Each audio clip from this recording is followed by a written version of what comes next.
Representative Berch, what do you think are some of Idaho's biggest needs right now?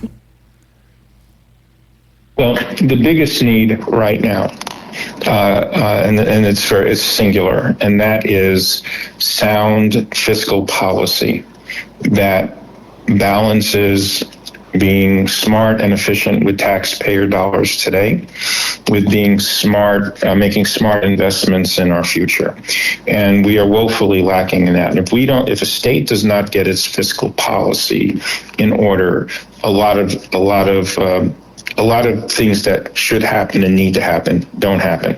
And we're now faced with the result of years, if not decades, of fiscal policies that refuse to look at what the needs are in the future, to the point where the legislature has now created, from what I can tell, is the first ever deficit that we now have to deal with. And the major problem with what we're faced right now in terms of fixing the deficit in the budget, which is about $55 million this year and estimated to be anywhere from $500 million to $1 billion next year. And the reason why it's variable is because there's uncertainty as to the full economic impact that the big beautiful bill out of Washington, if we conform with it, what that dollar impact would be. But the problem is that when you have a deficit, there are two levers that you have to, that a government, a company, a family has to pull to fix a deficit. One is you cut costs. The other is you increase revenue, or a combination of the two. The problem we have now is that absolutely no one in the majority party, which has controlled 85% of the seats in the legislature and 100% of the executive branch for the last 30 years, not one of them is looking or even considering the lever that might increase revenue, even if just temporarily, to get us through the current deficit that we have. So in fact, to the point where it really appears that this deficit was deliberately created to come up with an excuse to cut government, not trim the fat, but to cut muscle and bone, because this general ideological belief that government needs to be small without any consideration for the benefit that government provides people and what people take for granted and depend on. So that we get our budgeting right, and then a lot of other issues can be dealt with. But until we get our financial house in order, and we start using a more broader view of what government can and should do and how to do it, that to me is going to consume this legislative session. Mm-hmm. And so, would you say then that the actions of the majority in that regard is maybe the biggest obstacle that stops the legislature from addressing those needs? They created the problem, and they are 100% responsible for creating it, and it will not be solved. And their solution to it is to cut costs. So I'll give you an example. I mean, we passed a bill last year, House Bill 40, which was described as the single largest income tax cut in the state of Idaho, history of Idaho. It took $2.5 billion out of reduced revenue by $2.5 billion over the next 10 years. It's like $250 million a year for 10 years. Okay. And that income tax break, the average citizen will get anywhere from maybe $26 to $127 economic break. But if you're in the top 1% of Idahoans, you're going to get a $20,000 tax break. Okay, so this is not a tax relief bill for the average Idahoan. It's a tax gift for the most wealthy Idahoans and corporations. That bill took $2.5 billion out of the general fund over 10 years. Okay. If we just delay the implementation of that bill 1 year, don't even repeal it, just delay implementation for 1 year, that would provide additional revenue this session for of $253 million.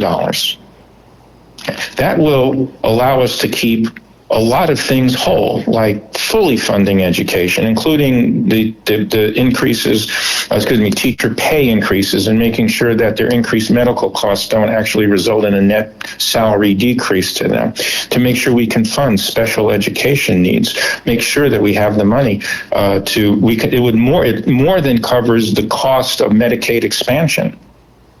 But when you don't look at the revenue side and how you can, even in the short term, be able to increase revenue, and all you're going to do is cut costs, you're not doing anyone a service on that. And the thing is, there was absolutely no justification, no urgent need, no business case was made for the need to do that income tax cut. Because we've done income tax cuts before, and I am not aware of a single business that picked up stakes and moved to Idaho because we cut the corporate income tax rate.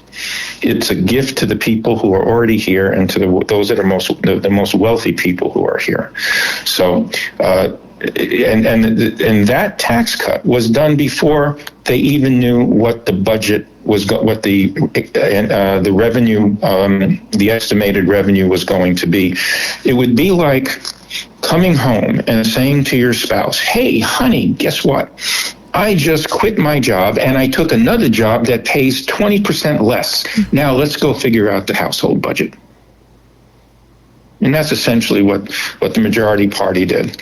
Deliberately reduce revenue to create a situation. And they created a DOGE committee, which was specifically looking during the interim to look at things to cut. And so when you start seeing school districts continue to float property tax bills, school bonds and levies to close the funding gap, when you don't see roads being repaired in a timely manner, when you're not getting the health care coverage that you need, there's only one group of people to hold accountable for, and that's the people who have controlled every string, every lever, every rein in this Capitol building for the last 30 years. And it's not the Democrats. So, understanding those needs that you've kind of illustrated there, what are some of your main goals or things that you hope to accomplish this session? Right. So for me personally, there's when you're in the minority party, and it doesn't matter whether you're a minority party Democrats in Idaho or minority party Republicans in Hawaii. Okay, this is just a function of the political calculus of how large how small a minority party is.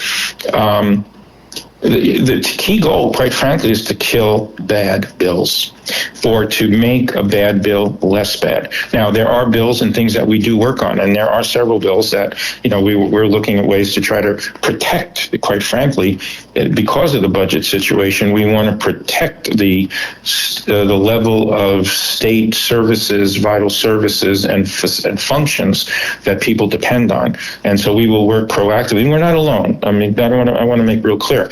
The Republican Party here in Idaho is very fractured. In fact, it's in many ways it's at war with itself. And I have a lot of Republican colleagues that I enjoy working with. It's not that we always agree, but we talk with each other, not at each other.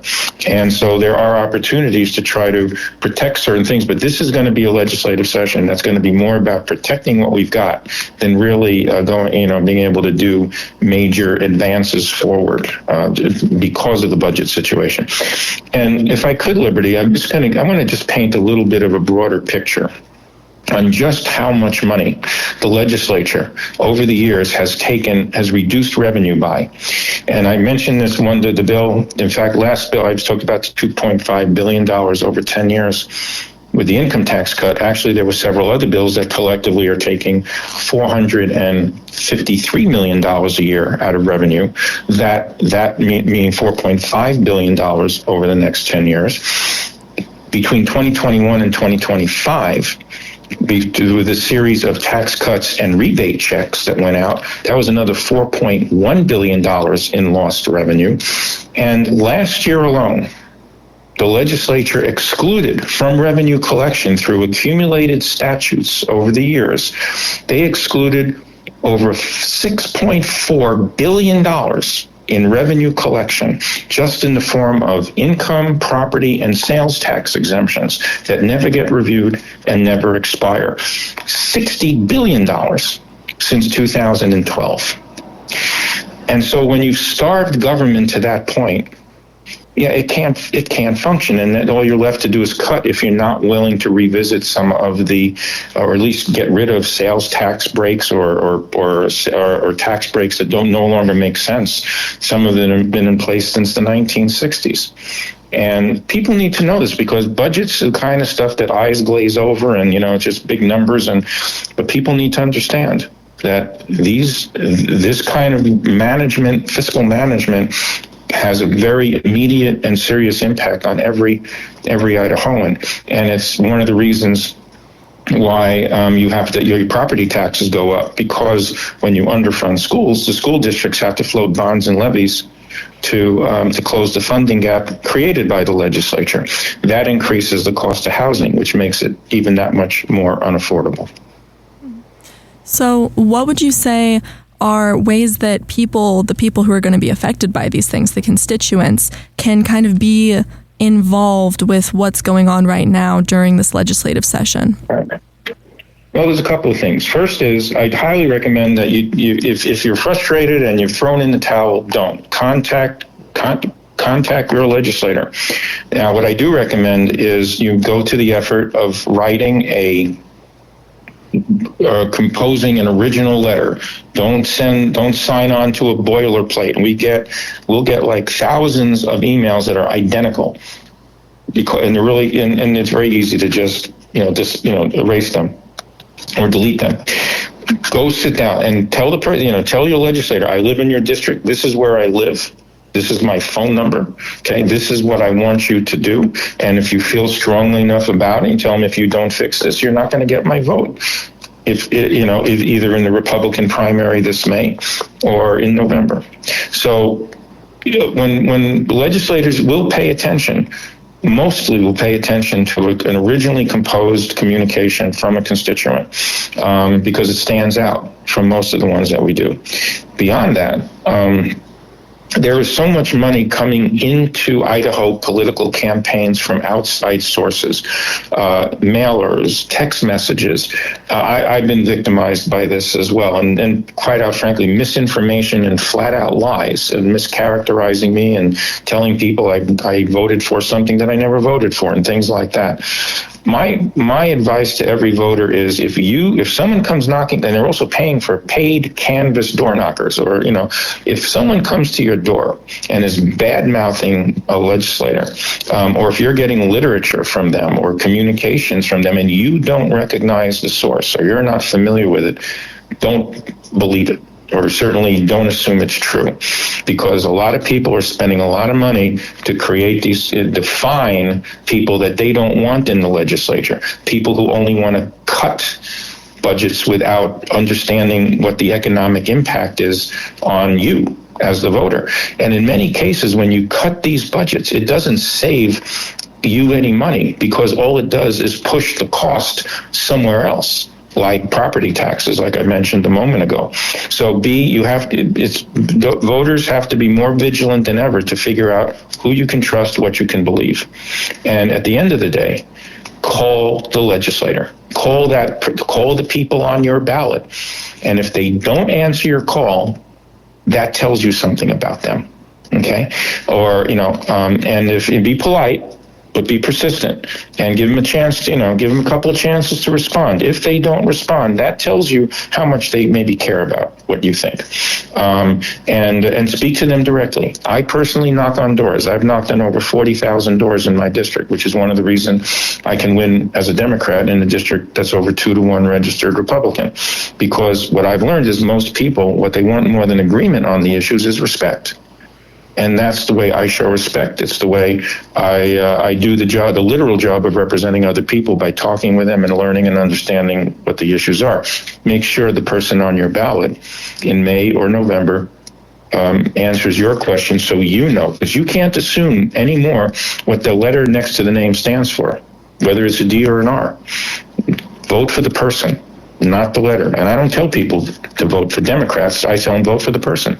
And then it's up to the candidate to make sure that they know, that you know who you are and what they're about. Wow. Well, thank you so much, Representative Berch. I think you have some really wonderful things to say, and I'm really excited to share them with all of our listeners this week.